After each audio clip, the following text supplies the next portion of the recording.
శివాలయంలో ప్రతిరోజు అభిషేకం చేస్తారు.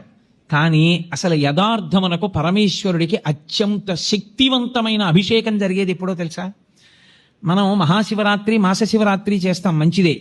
కానీ అసలు నిజానికి పరమేశ్వరాభిషేకమునకు ఒక భక్తుడు వచ్చి సంవత్సరంలో తరించిపోయే అభిషేకం ఎప్పుడు అంటే మార్గశీర్ష మాసంలో వచ్చే ఆర్ద్రా నక్షత్రంలో తెల్లవారుజామున చెయ్యాలి.